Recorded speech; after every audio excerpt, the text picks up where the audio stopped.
Дали е на поведок бунт во новоформираната Агенција за национална безбедност? Под овој наслов, весникот Коха ја открива скандалозната приказна за начинот на кој оваа клучна агенција за внатрешна безбедност, која ја заменува старата УБК, се екипира со луѓе.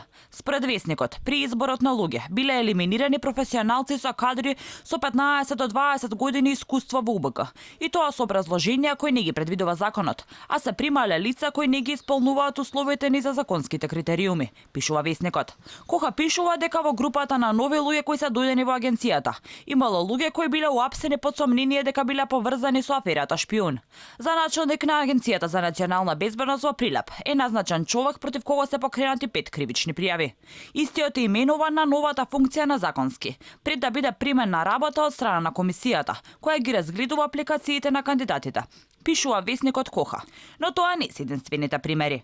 Агенцијата за национална безбедност во своите редови ги прими и поранешните вработени во УБК, кои раководеа со случајот Сопот, каде по 15 години лежење затвор се испостави дека уапсените не биле виновни.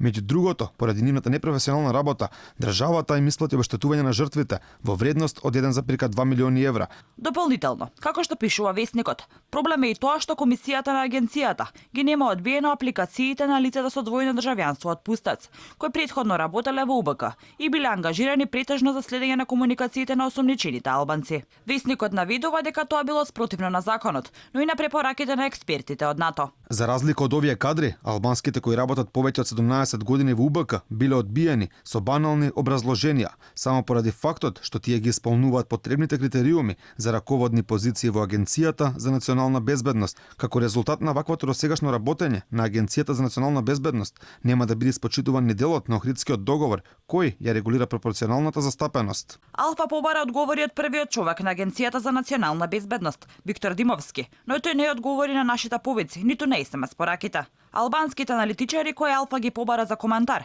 не беа расположени да разговараат за оваа тема. Весникот пишува за случувањата во агенцијата, дека е алармирана и партијата на Али Ахмети, која е во постојана комуникација со СРСМ, со цел да не дојде до ескалација на ситуацијата во агенцијата. Агенцијата започна со работа на 1 овој месец. Таа е формирана со цел да се намали моќта на УБК и ќе биде надвор од Министерството за внатрешни работи, а директно ќе одговара пред премиерот Зоран Заев.